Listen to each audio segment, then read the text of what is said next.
Hello and welcome to today's match. It's very humid here. It'll be interesting to see if this affects the way the two teams play. Joining me in the commentary box for this match is Tony Gregg. And you were out there earlier on. Greggy, how does the pitch look? Well, thanks, Jonathan. The pitch will be very fast with plenty of bounce, so the fast bowlers and wrist spinners should particularly enjoy bowling on it. There's also plenty of runs out there if the batsmen can get themselves accustomed to the pace. I would certainly fancy steaming in on this pitch, as it should be pretty lively.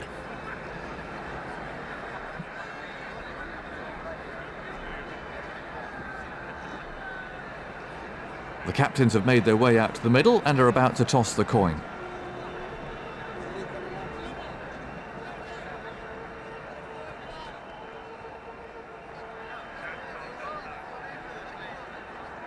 Looks like they'll be coming out to bat then. The captain's made his call, and now it's up to his team to produce the goods.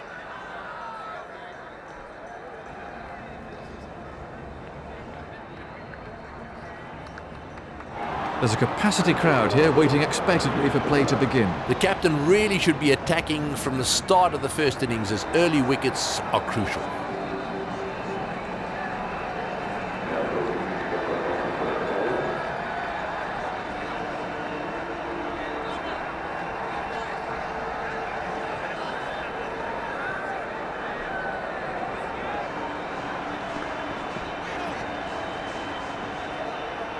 What would be your greatest all-time team, Tony?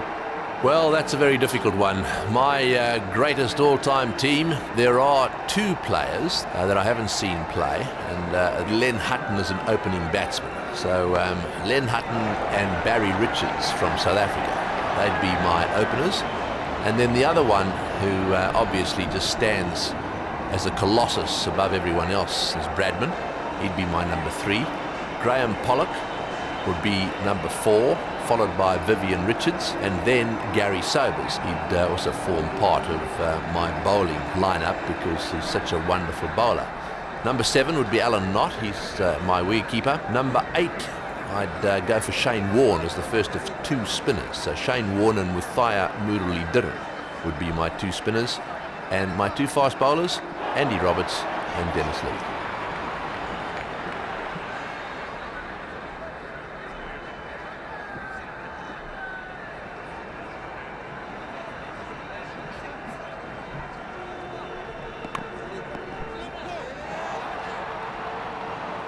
No runs scored.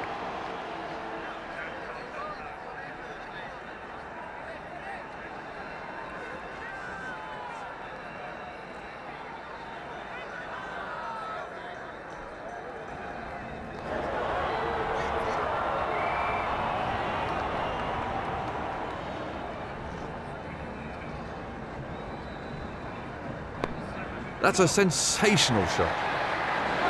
Poor bowling that, he really can't afford to bowl it in there. A big slog, and 6.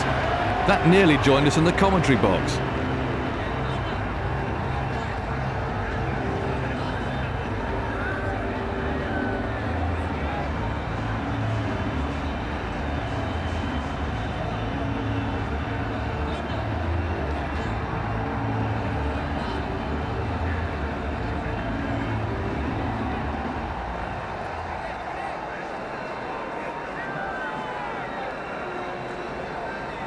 That's 7 runs scored off the over.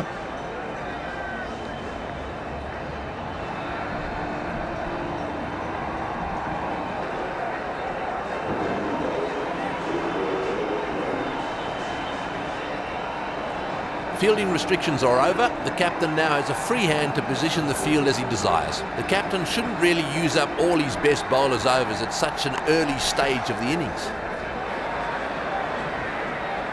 No run there.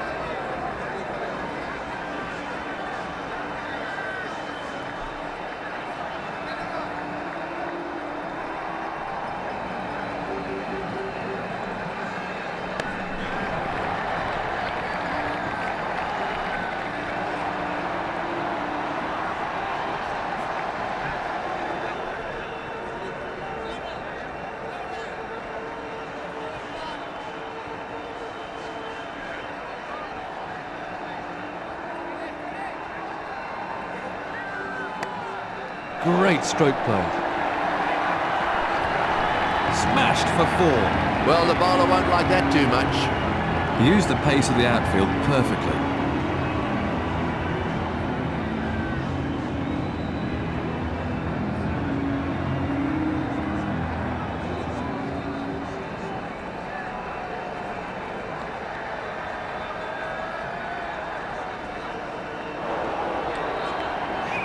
He didn't play that one very well.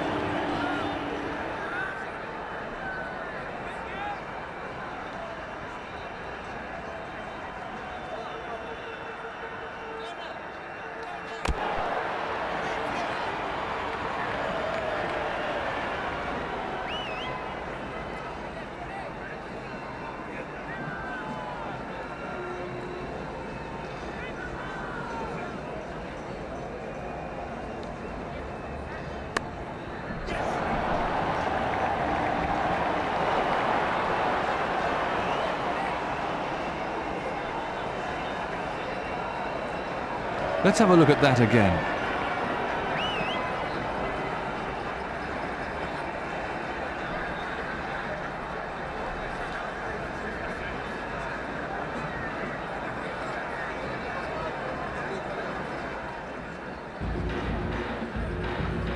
That's one more onto the score. That's the end of another over.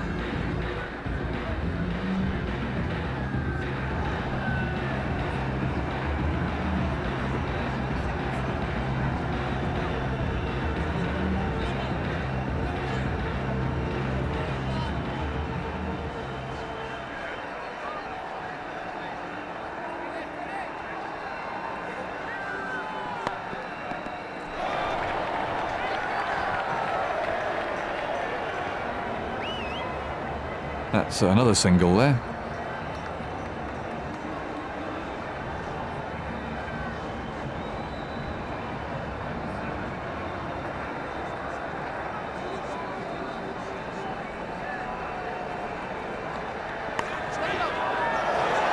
That's out.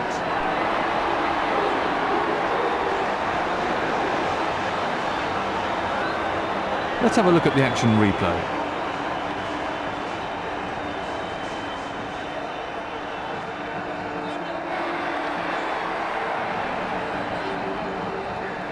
A right-hander and a left-hander at the crease now.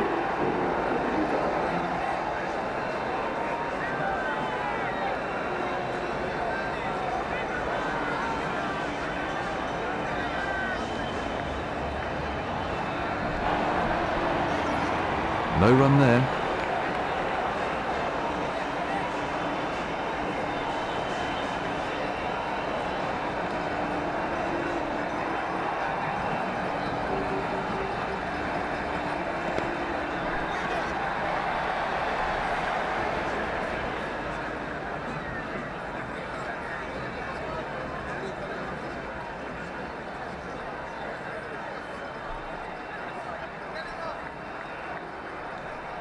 There's been a move away from using specialist wicketkeepers, and more emphasis placed on selecting batsmen who can keep as well. Do you think it's just a phase, or has the specialist glove man gone for good? There's always been debate about wicketkeepers and who in fact should be selected in the top teams. I was lucky. The England selectors picked Alan Knott, who turned out, as far as I'm concerned, to be one of the best wicketkeepers ever. He also was very, very good with the bat and worked very hard at that. And that, I think, is what's more important than anything. There is no wicketkeeper that should rest on his laurels and allow or accept that his batting is going to be secondary. His batting should be every bit as important to him in the modern game as his keeping. And I think that philosophy does apply these days, not only to wicketkeepers, it applies to fast bowlers and spinners as well. Everyone is trying to bat well. And they all know, and that's the wicketkeepers I'm talking about, that unless they can bat, their chances of maintaining the top spot aren't quite as good.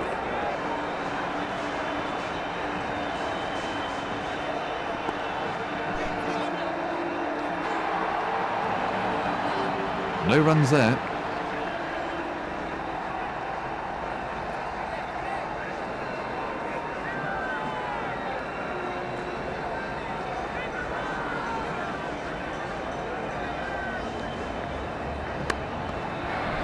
Excellent stop.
He plays that shot really well and it brings him a lot of runs. He hit that with great power.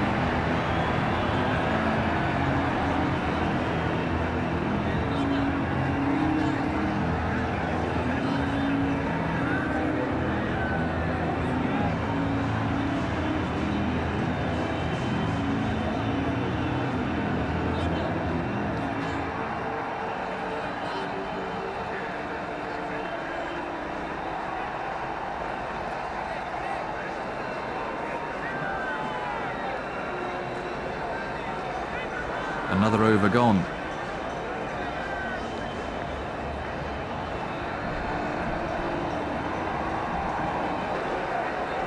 The off spinner to bowl the final over.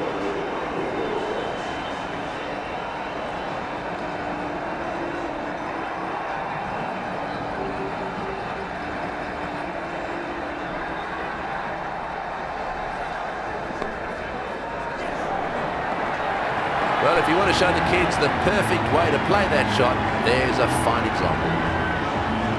A beautifully timed shot for 4.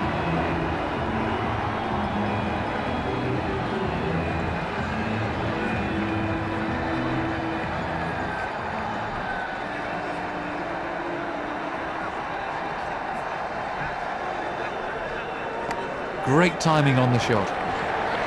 Well, the bowler won't like that too much. Good placement. That'll really annoy the fielding captain. He placed that superbly.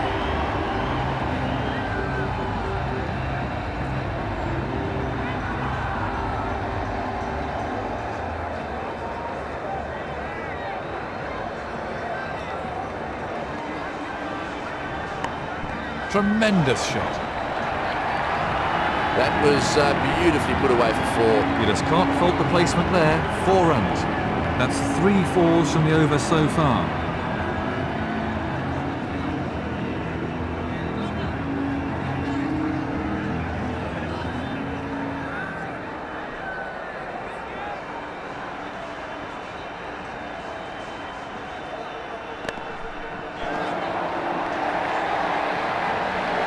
Batsmen are coming back for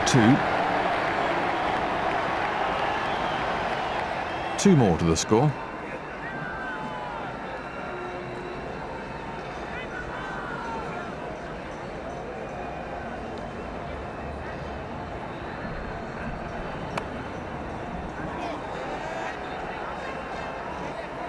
Let's have a look at that from another angle.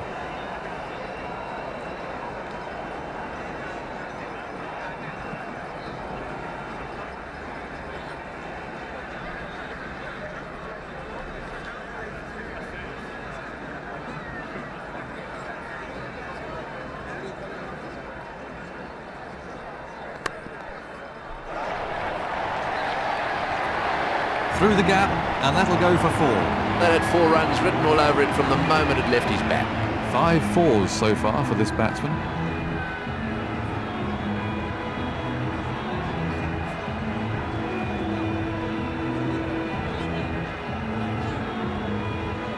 That brings the innings to a close. He's getting a polite round of applause as he makes his way to the pavilion.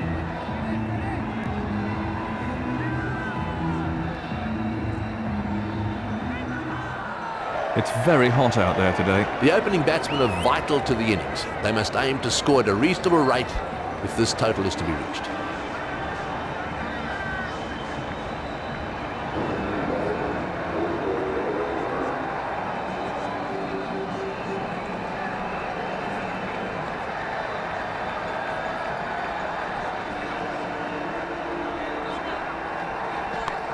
Well, that's a superb shot. That was still going up as it cleared the fence. Well, if you want to show the kids the perfect way to play that shot, there's a fine example. That wasn't a great delivery.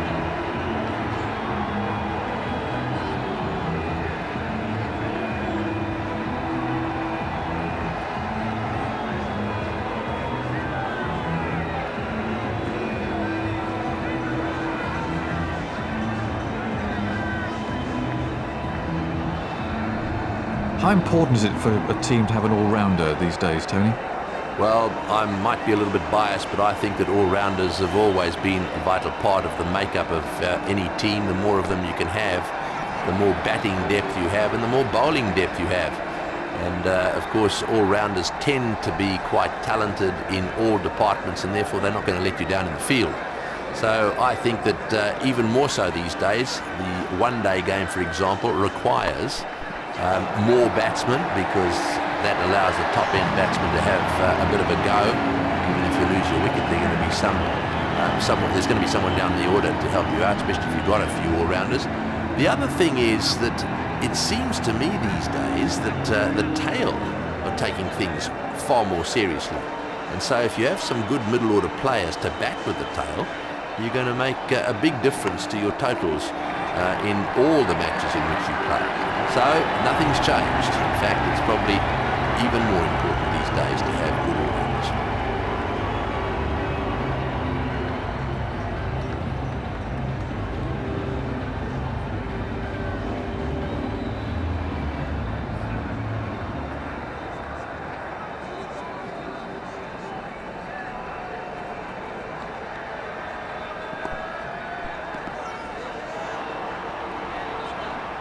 No runs there.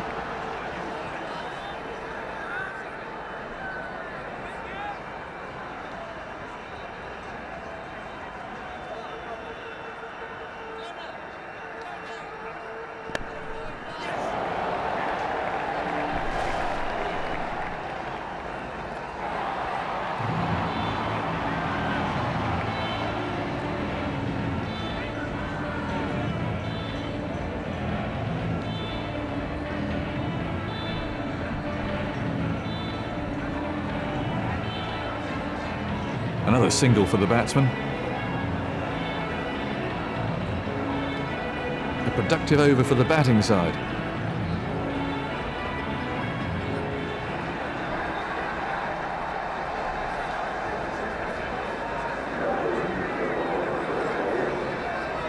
That's the end of the fielding restrictions. Expect the captain to start changing things around now. The last few overs of the innings are vital, so the captain should save some of the best bowlers' allocation until then.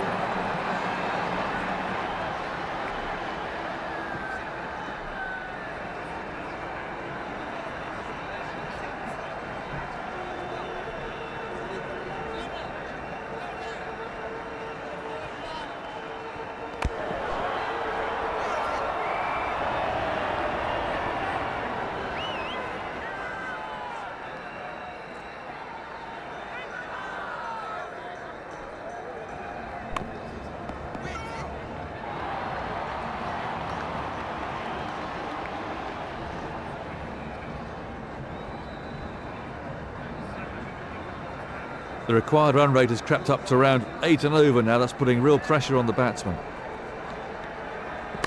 The ball just runs out into the... That's out. Very safely taken. Soft hands, that's what's important. Let's look at that again.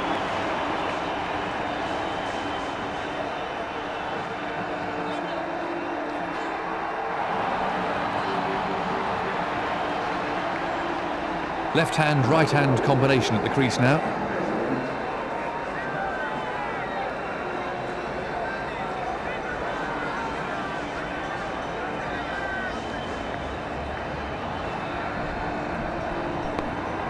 Beautiful timing.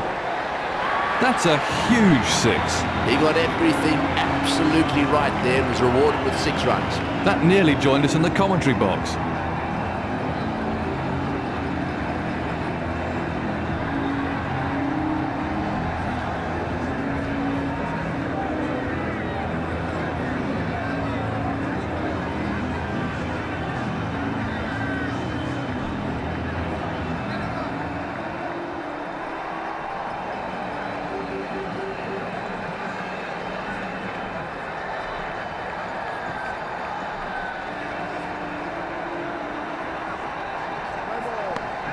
He's having some problems with his run-up out there.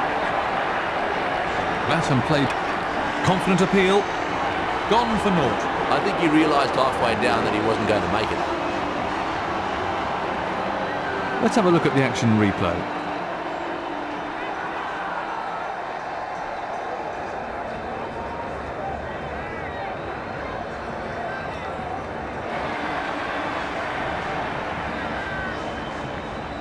Plenty of pressure on the new batsman then.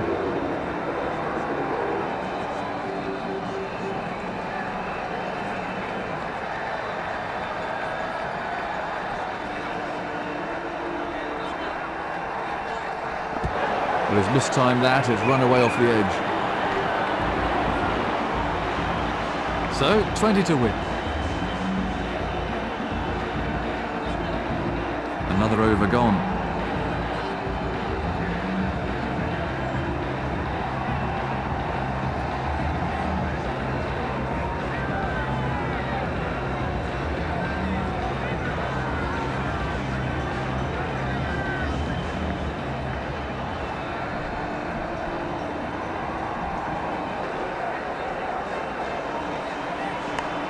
Great shot.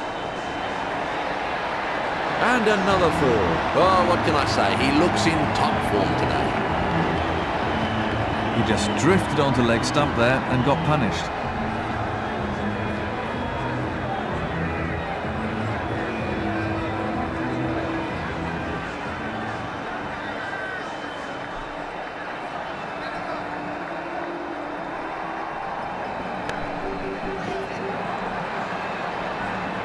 No run.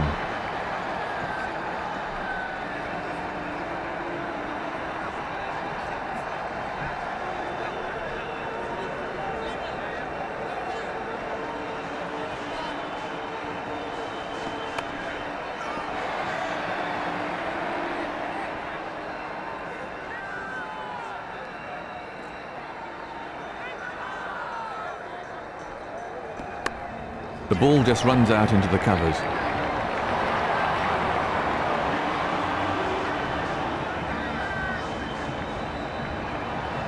And from another angle.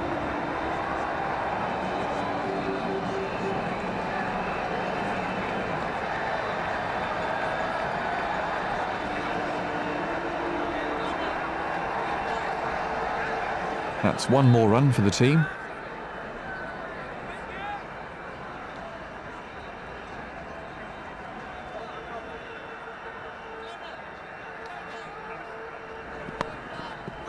He really struck that hard.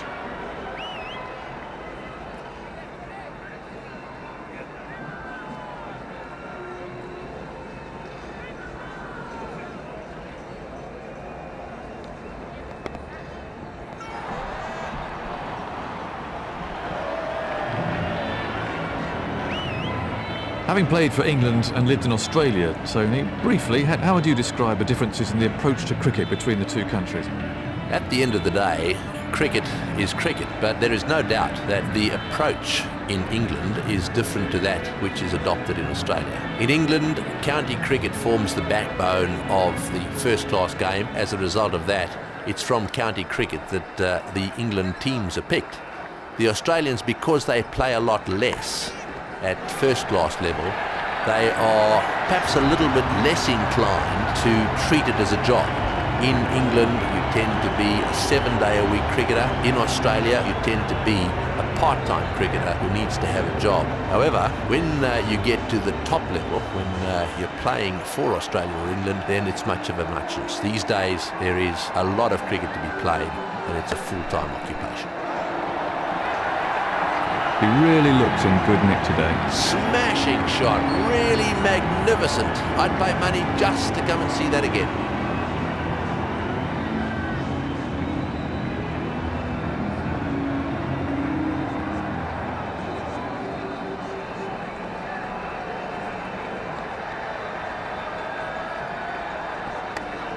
Quality timing there. Oh, lovely timing there. Well, quite simple. He gave the batsman too much room there. 4 runs. You can't afford to drift offline at all on this pitch.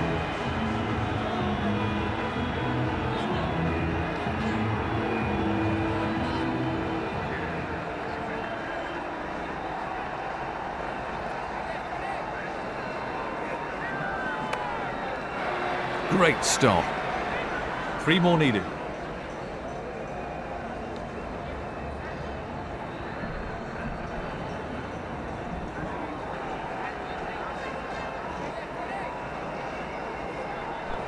Well, he's mistimed that, it's run away off the edge.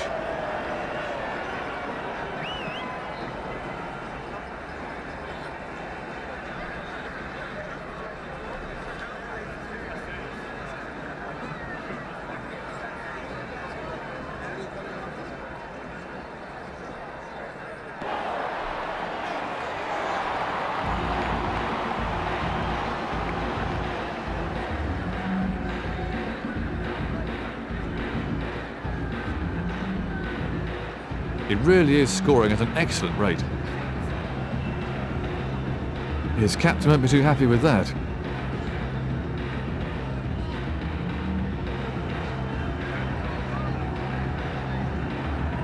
So, this is the final over.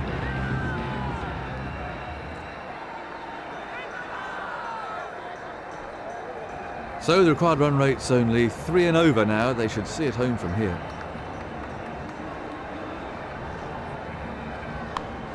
Quality timing there. He really struck that beautifully. Wonderful shot. He really punished the bowler there. That was a really classy shot.